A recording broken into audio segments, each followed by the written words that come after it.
Bien, chicos. Bien, jóvenes, en esta oportunidad vamos a hablar sobre el mar peruano, también llamado el mar de Grau. Se dice pues que el mar peruano es uno de los 7 mares más ricos que tenemos, sobre todo por la gran biodiversidad en especies. Es un importante recurso que el Perú tiene en sus costas. Vamos entonces un poco a ver unas características de nuestro mar peruano. ¿Por qué nuestro mar es tan rico? Muy bien, vamos a ver entonces algunas características que es importante mencionar. El mar peruano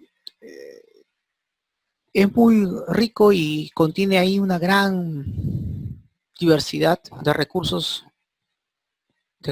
marinos, gracias en primer lugar a la temperatura.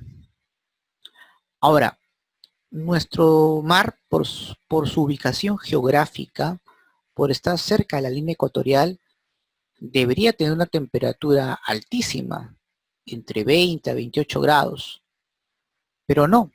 Nuestra temperatura es de 18 grados, una temperatura óptima para que ahí puedan habitar una gran diversidad de animales marinos. ¿Y por qué tenemos la temperatura a 18 grados centígrados? Por la corriente peruana, que obviamente viene desde el sur y obviamente enfría, ¿no? Enfría, en este caso, nuestras aguas. Entonces, al tener una temperatura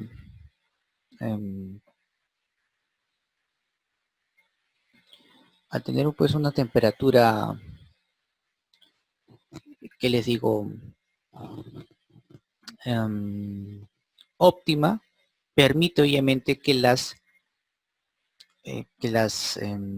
que los animales que habitan puedan obviamente tener, no tengan ningún tipo de problemas, ya que la temperatura es óptima. Y eso es muy, muy importante para nosotros, ¿de acuerdo? Entonces, como les estaba comentando, la temperatura es una de las características que tiene por el cual nuestro mar es muy rico. La otra característica también importante que destacar es nuestro zócalo continental. Es en este caso un zócalo extenso, muy, muy importante, en la cual pues va a permitir pues albergar la mayor cantidad de peces y que sin duda va a ser muy aprovechable. ¿De acuerdo? Bien, un ratito.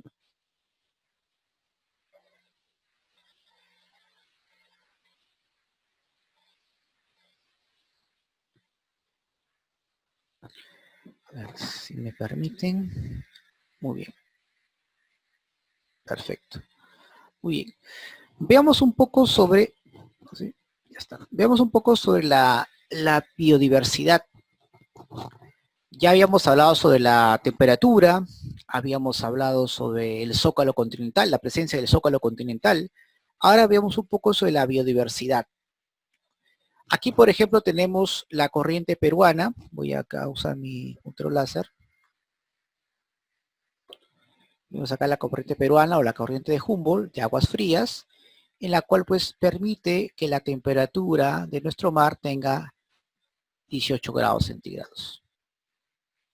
Por otro lado, la corriente del Niño, de aguas cálidas, llegan hasta las costas de Piura, pero recuerden que por lo general pues siempre la corriente peruana empuja a la corriente del Niño. Entonces es la que va a regular la temperatura de nuestro mar. Estos dos corrientes se le conoce como la conversión, ¿de acuerdo? Corrientes convergentes se le llama, ¿no? ¿Qué es una corriente convergente? Aquellas corrientes que se unen, ¿de acuerdo? Que se integran, son convergencia. Pero aparte de tener la convergencia marina, que es la corriente del Niño, como la corriente peruana, tenemos, por ejemplo, esto es muy importante, el proceso de afloramiento, gracias a la cual tenemos un zócalo continental extenso, amplio, hacen que los rayos del sol al chocar con la superficie de nuestro mar, gracias a los vientos alisios, el mar frío o el agua fría surge a la superficie marina, permitiendo pues que la temperatura del agua se mantenga a lo que justamente había mencionado, ¿no? A 18 grados centígrados. Es decir, el proceso de afloramiento lo que hace es que las aguas que están en el fondo marino se eleven, y obviamente esas aguas que están debajo de la superficie marina es sin duda muy fría, y esa agua se eleva hacia la superficie marina, permitiendo pues que la temperatura del agua sea, digamos, óptima, que tenga esa temperatura. Pero no solamente eleva el agua fría a la superficie marina, también elevan los nutrientes y los sales, que obviamente van a ser importantes para la concentración del fitoplancton. Y este fitoplancton a su vez va a servir de alimento para los diferentes animales marinos que vamos a ver, como los peces, por ejemplo. Entonces, gracias a esas características que tiene nuestro mar, de tener un zócalo continental amplio, en el cual ahí se realiza el proceso de afloramiento, donde se concentran los nutrientes, y es salino, porque nuestro mar es salino, porque también se elevan las sales marinas a la superficie. Entonces, al haber pues estos nutrientes como el fitoplancton, los animales pues van en busca de esos alimentos y están ahí. Esto se ve bastante, sobre todo en las próximas 80 millas. La mayor concentración de animales marinos no la encontramos en las 10, 12 millas, las encontramos recién en las primeras 80 millas. Hay que recordar que en nuestro mar, como soberanía, tenemos 200 millas. Soberanía que no es reconocida a nivel mundial, porque hay que recordar que la ONU en los años 80 había declarado pues que cada nación debe tener ciertos límites de mar territorial, la famosa Convención del Mar, que ahora vamos a verlo más adelante. Pero volviendo nuevamente a la biodiversidad, hay que recordar pues que la concentración de animales marinos están en las próximas 80 millas. Las embarcaciones pesqueras, las bolicheras, los pescadores artesanales, obviamente van hasta ciertas millas, 10, 8 millas, y logran capturar algunos peces que por ahí puede conseguir. Pero la mayor concentración está más en alta mar. Y ahí pues donde las grandes empresas pesqueras aprovechan y explotan los recursos marinos. Algo que las empresas artesanales o los pesqueros artesanales no pueden hacer. Entonces, eso quiere decir, profesor, que muchos de los productos que se explotan en nuestro mar se exportan al mundo. Por supuesto que se exportan al mundo. Y más bien acá para el mercado interno son aquellos peces que los pescadores pueden atrapar, ¿no? Bonito y otros animales marinos.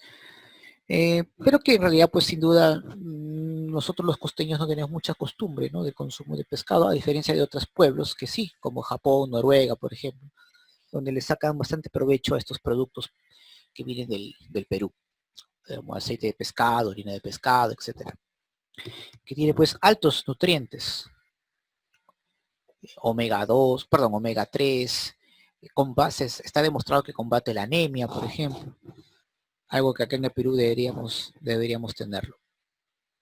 Muy bien.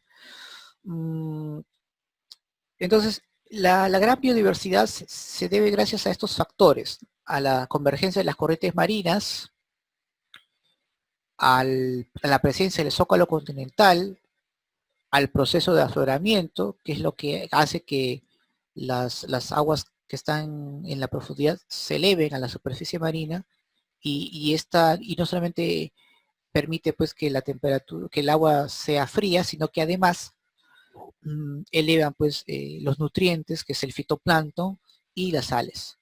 Porque recuerden que ahí se concentra el fitoplancton importante alimento de los peces y otros animales marinos, y posee pues una alta salinidad, ¿no? Nuestro mar es salino.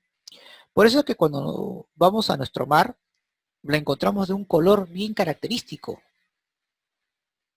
color verde, ¿verdad? Claro, es por la presencia pues de las algas marinas, la presencia obviamente de estos nutrientes, y sin duda pues es un mar muy rico para estos tipos de animales. Muy bien. Perdón. Perfecto, muy bien. Vamos a continuar. Ya que hemos visto un poco sobre las características y la biodiversidad que tenemos en nuestro mar, veamos ahora un poco sobre algo que es muy importante, que viene bastante. En los exámenes de admisión mayormente se habla sobre el proceso de afloramiento, sobre las corrientes marinas, pero también toca bastante el tema de la tesis de las 200 millas. Antes, jóvenes, casi todos los países, en especial los países, las grandes potencias, reclamaban su mar hasta unas 3 millas como una medida de protección militar. Porque recordemos pues que las embarcaciones, en este caso, perdón, las naves de combate lograban repeler el ataque de sus enemigos a una distancia con sus cañones hasta 3 millas, ¿no? Hay que recordar que estos cañones que se lanzaban podían recorrer una distancia máxima de ese recorrido. Entonces, por eso es que, como una manera de protección militar, eh, cada nación tenía de por sí una especie de soberanía marítima de 3 millas nada más. Después de la Segunda Guerra Mundial, con el propósito de mantener cierto equilibrio y control de los mares que tenía Estados Unidos tanto en el Atlántico como en el Pacífico, decide implementar que ahora la soberanía marítima ya no es de 3 millas, sino de 200 millas. Los Estados Unidos fueron los que impusieron esa medida. Por otra parte, los países ricos en mar, como Perú, Chile y Ecuador, preocupados por la depredación que hacían las grandes transnacionales pesqueras de sus recursos, también se adhieren a estas medidas de Estados Unidos. Muchos países, empezando por México, Argentina, Ecuador, Perú, Chile, deciden también reclamar soberanía marítima. Pero a diferencia de los países que he mencionado, el Perú no solamente reclamó soberanía marítima, sino también dominio territorial, que es muy distinto. Y eso sí preocupó a las grandes empresas transnacionales, porque hay que recordar que en el Perú se explotaba de manera indiscriminada los recursos hidrobiológicos, y lamentablemente pues eso perjudicaba mucho al país y al ecosistema en general. Entonces, eso preocupó bastante a las grandes empresas transnacionales. ¿Cuál es la diferencia, profesor, entre soberanía marítima y dominio territorial? Muy bien. Soberanía marítima es la administración que tiene el Estado, pero eso no significa que ese mar pueda de repente ser explotado por otras empresas transnacionales, y utilizando pues el argumento de la soberanía marítima, donde no especifica el control total del fondo marino. En cambio, el dominio territorial no solamente tiene control de la superficie marina, sino también del fondo marino. Esa es la gran diferencia. Y como todo dominio territorial, tiene obviamente el Estado el control total y la potestad de expulsar a cualquier invasor. Es como nuestro territorio y nuestro espacio aéreo. Por ejemplo, si un invasor se atreve a cruzar nuestra frontera, es detenido. Pero no solamente la frontera terrestre, sino también la frontera del espacio, el espacio aéreo. Si un avión extranjero pasa por nuestro espacio aéreo, obviamente es detectado y es detenido automáticamente. Lo mismo ocurriría con nuestro mar. Por eso es que el Perú, al reclamar dominio territorial, eso preocupó bastante a las empresas internacionales porque no podían tener ningún tipo de argumento para poder seguir explotando los recursos si es que el Perú no quiere. Por eso es que se hizo todo lo posible para que esto no sea efectivo. Pero obviamente muchos países van a mantener la postura del Perú y por mucho tiempo así fue. Hubo dominio territorial.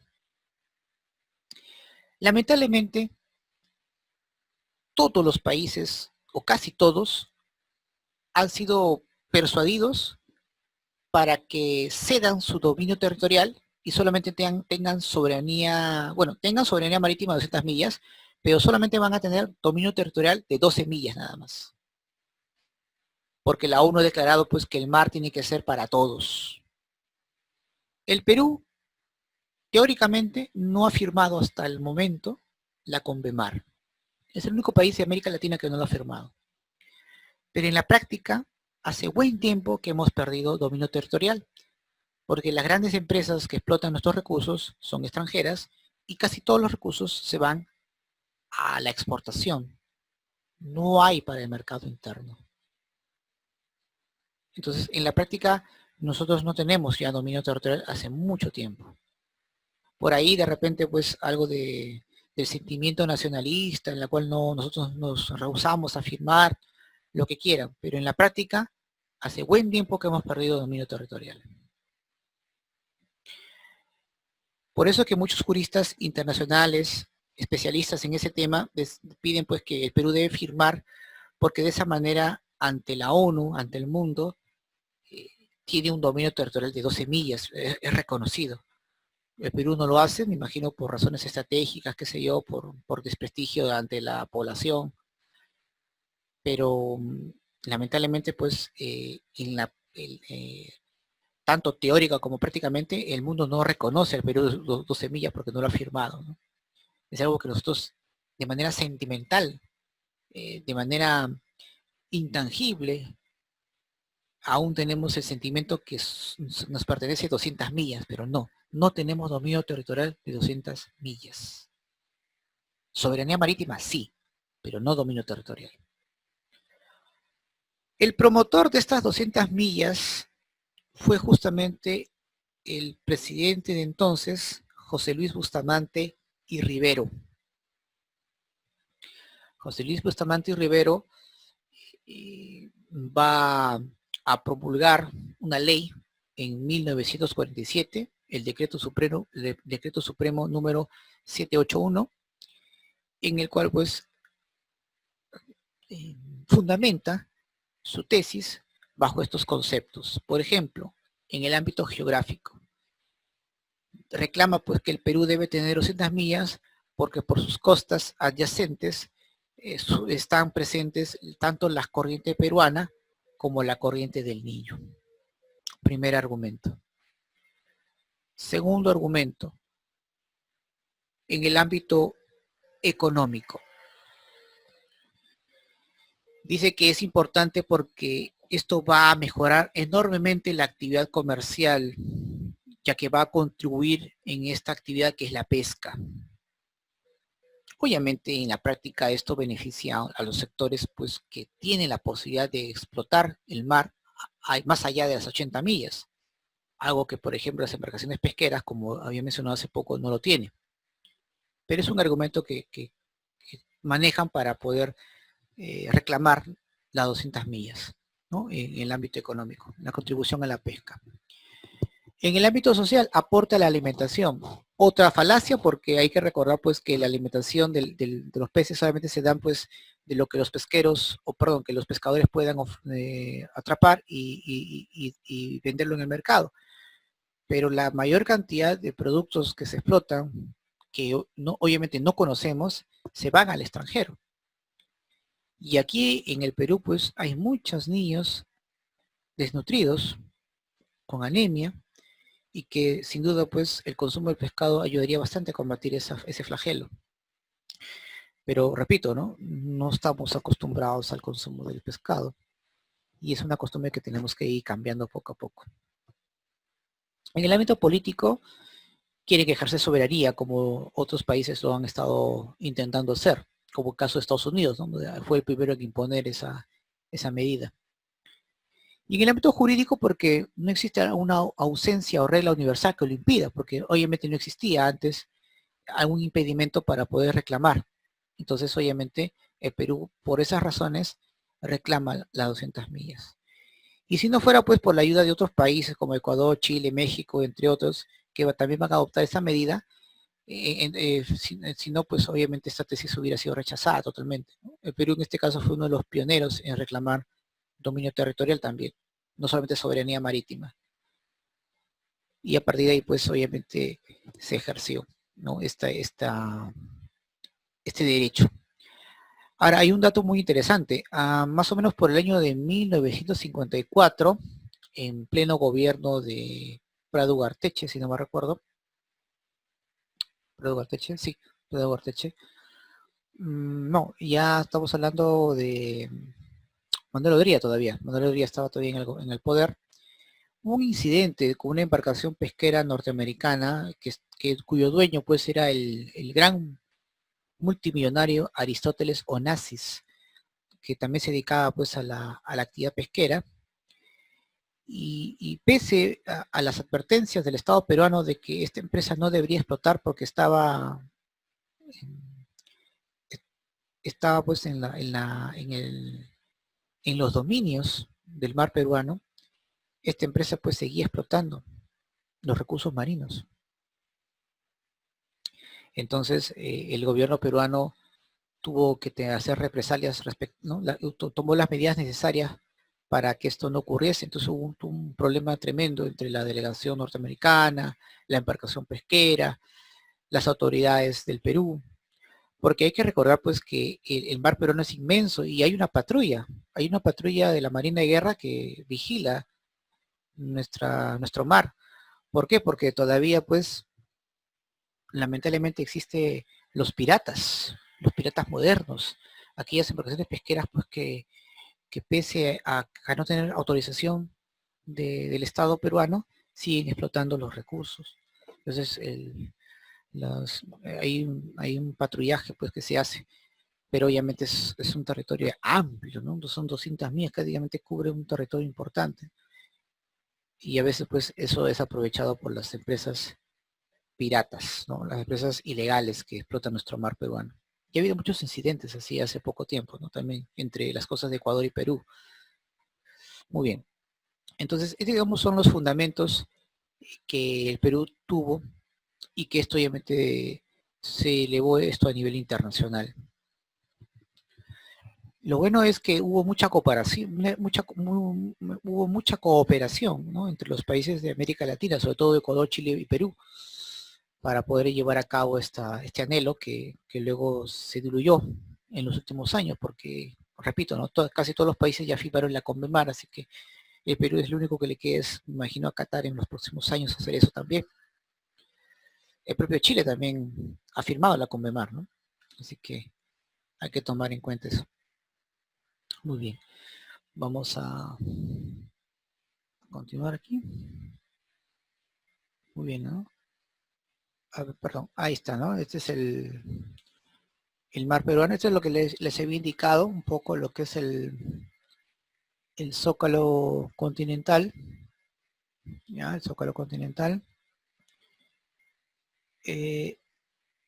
Esto de aquí es la fosa marina. Y lo que ven acá es el fondo marino.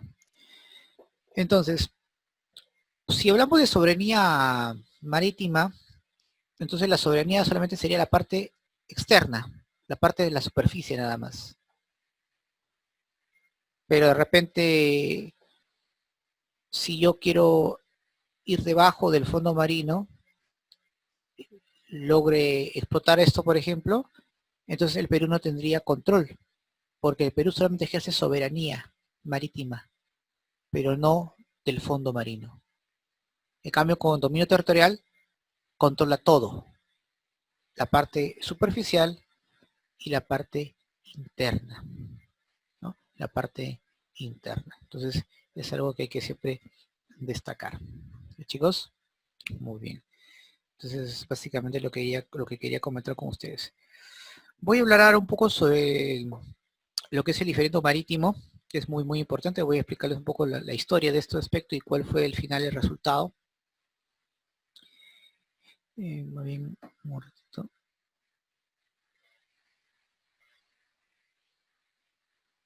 Muy bien.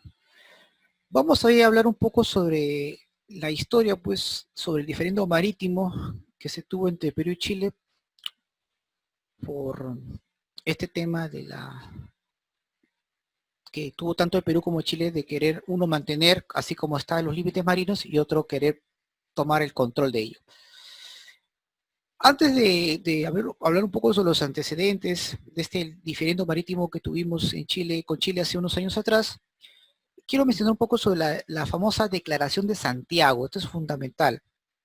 Esto fue un acuerdo entre Perú, Chile y Ecuador que se desarrolló, que se firmó más o menos, si no mal recuerdo, en 1952 aproximadamente. Ahí se adhieren pues a la propuesta de la tesis peruana de 200 millas, en la cual pues reafirma la posición territorial marítima peruana. Ahora, frente a esta situación, pues la reacción de las grandes empresas a través de los Estados Unidos, que sin duda pues tenían el poder, ¿no?, en esta actividad, eh, era pues reglamentar esta extensión marítima al cual pues no, al cual debería pues corresponderle pues acceso directo al mar. Ahora,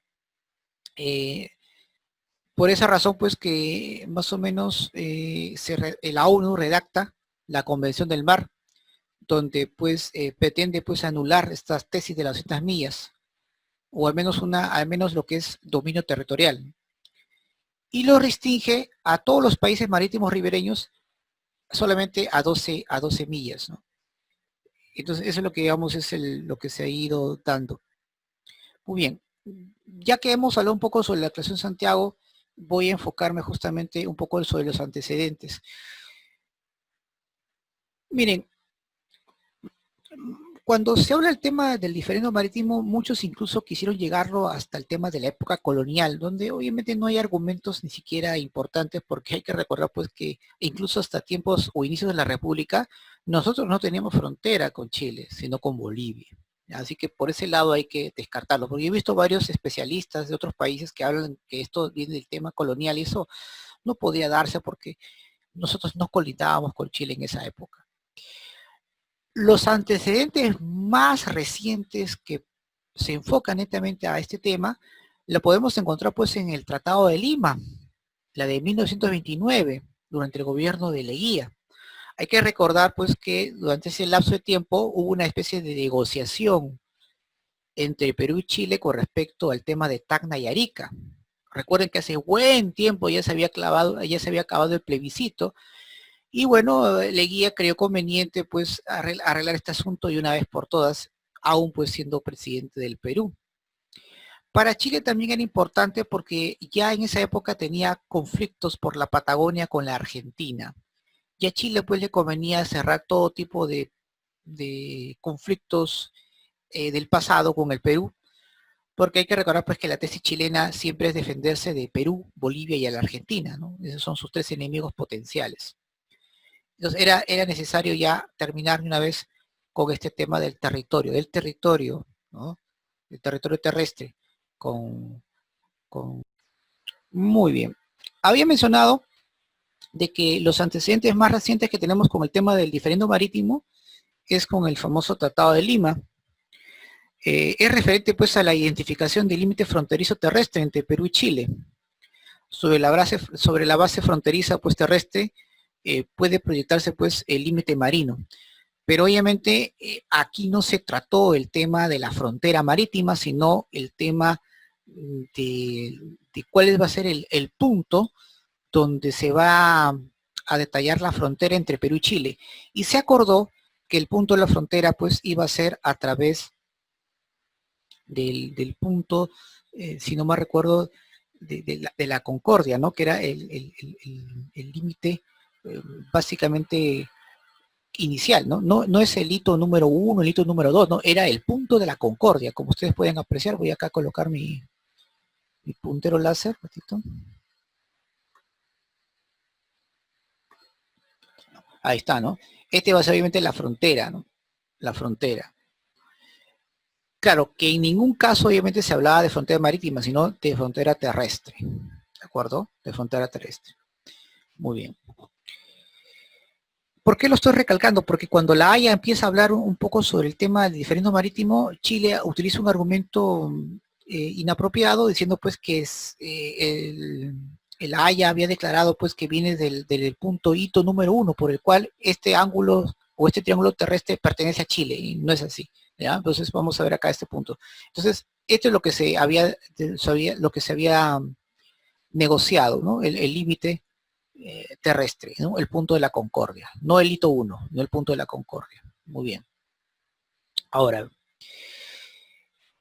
en 1947, con el tema pues de la reclamo de las 200 millas, Chile y Perú demandan mar territorial. Se exigen, ¿no?, ante el mundo también tener mar territorial. Es por eso que en 1952, en la famosa Declaración de Santiago, que justamente les había mencionado la vez pasada, hace poco, ¿no?, reconoce pues principalmente la soberanía de 200 millas para Ecuador, Perú y Chile. Ahora, en 1954, 2 años más después de la Declaración de Santiago, se hace un convenio de zona especial fronteriza marítima, donde delimitaba las zonas de extracción pesquera entre Perú, Chile y Ecuador. ¿Qué significa esto? Como los pescadores no tienen pues la tecnología suficiente para poder saber pues a qué mar pertenece, entonces le dio la prioridad a los pesqueros artesanales de Perú, Chile, Ecuador, que puedan circunnavegar sin ningún tipo de problemas. Porque imagínate, por ejemplo, un pescador peruano que de repente no sabe un poco de los sistemas náuticos y se pierda y va a la soberanía marítima de Ecuador. Entonces, para evitar pues que las autoridades ecuatorianas pues lo tengan problemas con ellos, entonces le da como bueno, no un salvoconducto, sino una preferencia pesquera para que pueda él de repente orientarse y volver nuevamente al territorio del país que pertenece. O sea, este tipo de convenio de zona preferencial o de zona especial fronteriza era justamente para cuidar a los pescadores artesanales. En ningún momento se habló ahí de frontera marítima. Chile argumenta pues que eso era una especie de tratado en la cual pues se debería la frontera debería ser así, de manera pues horizontal, ¿de acuerdo? Horizontal, como está señalando mi cursor. Pero no, esta línea horizontal se da pues obviamente como una especie de convenio, ¿no?, interno entre los países fronterizos de Perú, Chile y Ecuador para proteger a los pesqueros artesanales, porque era necesario protegerlos ante pues las grandes empresas internacionales que explotaban los mares de esos países. ¿De acuerdo? Eso es muy importante tomar en cuenta. Ahora, volviendo al tema de la Convención del Mar, la CONVEMAR, ¿no? Esto se firmó pues en 1982, donde propone pues resolver la delimitación territorial marítima hasta 12 millas nada más. Entre los estados a partir de una línea equidistante. ¿Qué es una línea equidistante? Lo que mi cursor, por ejemplo, estábamos mencionando aquí. ¿Ya? Aquí esta parte. Muy bien. Esta es la línea equidistante. Por eso que Chile no se negó al principio, porque como el Perú dice, no ha firmado la CONVEMAR, no tenemos por qué hacer negociación, todo ello, ¿no? Pero el Perú está inscrito a la ONU, ¿no? Y como todo país inscrito a la ONU tiene derecho a un reclamo. Y la ONU tiene una instancia internacional donde los estados reclaman. En este caso hablamos de la Corte Internacional de Justicia, establecida en La Haya, que es una ciudad en Holanda. ¿no? No se llama Justicia de la Haya, ¿no? Se llama pues Corte Internacional de Justicia, ¿no? Que se encuentra obviamente en la ciudad de la Haya, ¿de acuerdo? Muy bien. Ahora, eh, un detalle acá interesante es que esta disposición pues no sería aplicable cuando por la existencia pues de derechos históricos o por otras circunstancias especiales sean necesarias delimitar el mar territorial de ambos estados. Por eso que la Conmemar en este caso no tuvo efecto en el reclamo del Perú, porque el Perú sí quería reclamar porque ellos aludían de que había un reclamo histórico y obviamente el Perú pues demanda pues, ¿no? Ante la Haya. Por ejemplo, ¿cuáles van a ser las posturas de Perú y Chile? Bueno, en el 2005, el Estado peruano, a través pues, de la Ley de Líneas de Base del Dominio Marítimo del Perú, establece, ¿no?, la definición de la extensión de su mar territorial, tomando como referencia pues, el punto de la Concordia, esa que se ven acá, ¿ya? El punto de la Concordia, ¿no? Y a partir de ahí, el inicio de una frontera, ¿no?, terrestre según el Tratado de Lima, y sumando pues a la línea equidistante. O sea, de aquí quería hacer una línea equidistante hacia las 200 millas que deberían corresponderle hasta aquí. Ahí está, ¿no?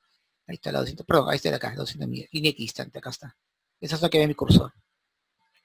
Esa es la posición peruana. La posición chilena dice, no, del punto de la Concordia está bien, pero a partir de la zona horizontal. Y como verán ustedes, las ciudades ribereñas de la costa peruana no tenían pues 200 millas todos, ¿no? Por ejemplo, la zona de Hilo, de Arequipa, no tenía sus 200 millas con esta posición. Menos Hilo y Tacna. Ahí está. Entonces hay un reclamo ahí, pues, ¿no? Un reclamo que querían obviamente tener. Ahora, eh, lo cierto es que esa era obviamente la posición del Perú, ¿no? La línea equidistante de acuerdo al punto de la Concordia. Por su parte, pues Chile reclamaba, pues como mencioné, que sea obviamente de una línea de punto de la Concordia de manera horizontal, y así dice que había sido un acuerdo, cosa que no fue un acuerdo. Hubo un convenio, pues, repito, de libre pase entre pesqueros, pero en ningún momento se acordó una frontera. Ahora, lo importante de ver un poco el tema del reclamo viene incluso desde el primer gobierno de Alan García. En ese tiempo, el ministro de Relaciones Exteriores era Alan Wagner y el embajador de Perú en Chile era el señor Bácula, y él presenta un informe donde le pide que hay que reglamentar los límites marítimos. Y lo primero que hace Chile es decir, lo vamos a revisar. En ningún momento se negó. ¿Ya? Ahora, luego, esto después ya no tuvimos más, ya no hemos, digamos, realizado más reclamos, porque recuerden que tuvimos un conflicto muy fuerte por el tema del terrorismo, finales de los 80 hasta los 90, una crisis catastrófica. Recién pues a finales de los 90 nos empezamos a recuperar, y toda esa década pues no hubo ningún tipo de reclamo por parte de Perú a Chile. Chile tuvo todos estos años para poder pensar la propuesta del Perú desde los años 80 y no había realizado absolutamente nada. Es más, Chile para el año 2000, incluso un poquito antes, si no me recuerdo, él envía a la ONU las cartas náuticas diciendo pues que no hay ningún problema entre Perú y Chile, todo está saneado. En el 2001, durante el gobierno de Alejandro Toledo, perdón, 2003, durante el gobierno de Alejandro Toledo, es donde nuevamente empiezan se da un reinicio al reclamo. Y Chile obviamente dijo que no tenía nada que comentar, ¿no? No había reclamo alguno que hacer. Incluso como anécdota, se dice pues que Toledo había llamado al gobierno chileno y simplemente le colgaron el teléfono, ¿no? Esa es la anécdota que se cuenta, ¿no?, sobre ese detalle. Lo cierto es que va a ser durante el segundo gobierno de Alan García donde reclama, como Chile no había logrado llegar a un acuerdo interno con el Perú, porque primero esto se soluciona entre países y cuando no esto no ocurre, se va pues a las instancias internacionales. Y como por varios años Chile no había emitido un comunicado que pudiera satisfacer al Perú, entonces se le demanda a la Haya. Chile obviamente lo reclamó ante esa actitud del Perú, llamándolo pues que era impropio y en fin. Pero ya la declaración había sido dada, la Corte analizó la postura del Perú, o en este caso el reclamo del Perú, y lo dijo que era competente para poder iniciar una demanda, porque antes de ello pues se tiene que ver todo lo que es, si es admisible o no, el documento que había enviado el Perú, y la Haya pues se había declarado competente para resolver ese problema. Entonces a Chile no le quedó otra alternativa que reclamar, ¿no? Hacer una contrapropuesta, lo que se le conoce como esto en el término jurídico como réplica. Entonces, y se empezó un juicio pues por varios años. Estamos hablando pues ya de casi 4, porque va a ser durante el gobierno de Yetumala donde se da el veredicto. Y ahí se gastó pues mucho dinero, contratando delegaciones, abogados internacionales, en fin. Al final pues la Corte La Haya de manera salomónica, porque no encuentro otra palabra, decide darle cierta razón a Chile y darle otra al Perú. Y cada país pues de acuerdo a sus intereses dijeron que estaban conforme con la Haya porque se había respetado sus propios derechos, pero eso no es cierto, ¿no? Aquí ambos países tuvieron pérdidas, ¿no? Chile perdió en el aspecto político, pero ganó en el aspecto económico, y Perú pues perdió el aspecto económico, pero ganó el aspecto político, pero que no necesariamente va a ser permanente. ¿Por qué lo digo? La Haya al final le da prioridad de que el mar se va desde, o sea, el dominio del mar territorial parte desde el punto 1, desde el hito 1, ¿de acuerdo? Desde el hito 1 hacia el mar adyacente. Pero es como referencia. En ningún momento está diciendo que este territorio que ustedes ven acá es chileno, ¿no? Sino que toma como referencia el hito 1 y parte a partir de esta zona, ¿no? De la costa, hacia allá. Al menos unas 80 millas.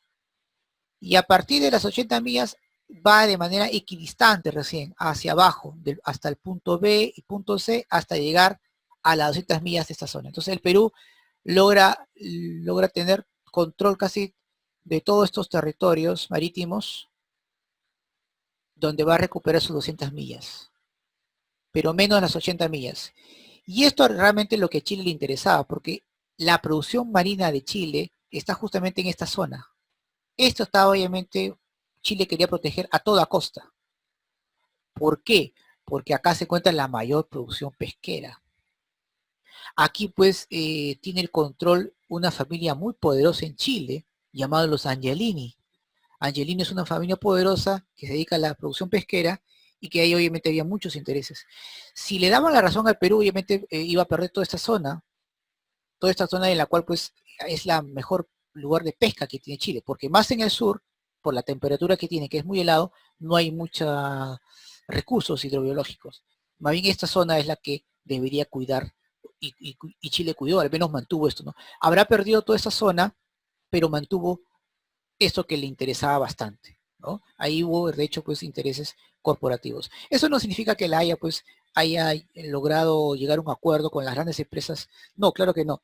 Pero sabía, pues, de que era un tema muy delicado y de que la mejor manera era, pues, darle cierto beneficio al Perú en tema de reclamo marítimo, pero también preservar los intereses económicos de Chile. Al principio recuerden que Chile pues no quiso acatar el fallo, ¿no? E incluso dijo que se iban a separar, todo, pero era obviamente imposible porque un país de tercer mundo no puede hacer tal cosa. Y hay que recordar pues que hubo un antecedente entre Colombia y Nicaragua, ¿no? Colombia también no estaba de acuerdo con la Haya y quiso retirarse, pero al final tuvo que regresar.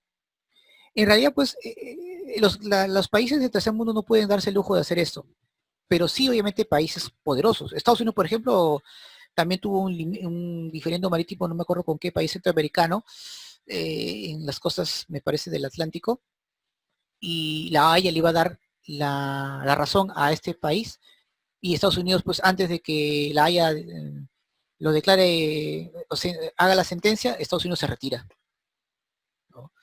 La Haya, en este caso, tiene antecedentes que ha sido muy imparcial en ese aspecto. Lo mismo pasó con Gran Bretaña, ¿no? En Gran Bretaña también la Haya no le dio la razón. Entonces Estados Unidos, sabiendo pues de que la Haya en este aspecto, o la Corte de Justicia Internacional era, digamos, un poquito imparcial y no iba a pelear por sus intereses, simplemente se retiró y no pasó absolutamente nada, porque es Estados Unidos. Nosotros, las potencias obviamente tienen ese aspecto, ese privilegio, ese beneficio, pero no los países tercer mundo. Entonces Chile sí o sí tenía que acatar. Y por eso que el discurso del gobierno de Chile pues era de que sí, pues se habían defendido los intereses económicos y que el pueblo ganó, el que ganó ha sido Chile. Entonces eso fue obviamente el discurso del gobierno. Lo mismo pasó con el Perú. Vino acá pues las banderas de que el Perú ha ganado, pero no, pues no, económicamente no. Es más, Tacna ha sido la más perjudicada de todos porque es la única que no llegó a conseguir sus 200 millas. El puerto de Hilo sí, el puerto de Hilo, eh, Moquegua, la propia Ica, que se va a convertir pues, en una de las grandes puertos a nivel del Pacífico, en un futuro no muy lejano, sí han logrado pues, mantener sus 200 millas, ¿no? Pero Tacna ha sido pues una vez más la gran sacrificada de este conflicto, ¿no? Pero como ustedes pueden apreciar, ha sido pues un largo trajín, ¿no? que se ha ido dando, y que sin duda pues ha sido, como se dice, una lucha pero a medias, ¿no? Donde se consiguió algo, pero no completamente del todo. Porque en el ámbito económico, digamos, aquí pues sin duda pues no hay muchos recursos, pero además recuerden pues que en la práctica nosotros no tenemos dominio territorial, así que esto en realidad pues no nos puede pertenecer. Chile de repente incluso puede con sus embarcaciones ir hasta acá, sin un problema. Claro, siempre y cuando tenga permiso de la autoridad peruana, ¿no? Pero de ahí puede recorrer tranquilamente porque esto es dominio, perdón, soberanía marítima, pero no dominio territorial, ¿no? Lo importante, obviamente, de manera, pues, como le digo, simbólica, el Perú pues recuperó un territorio importante de kilómetros cuadrados, casi del tamaño de la región de San Martín, pero, digamos, económicamente no ha sido muy productivo. Pero es mejor a no haber reclamado, ¿no? A veces también es también importante mencionar, ¿no? Lo peor hubiera sido no hacer el reclamo correspondiente y esto se hubiera mantenido por mucho tiempo así.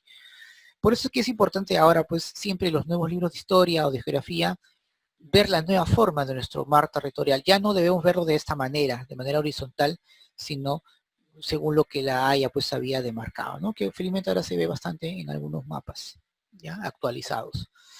Muy bien, chicos. Ese justamente era un poco la historia sobre el diferendo marítimo entre Perú y Chile.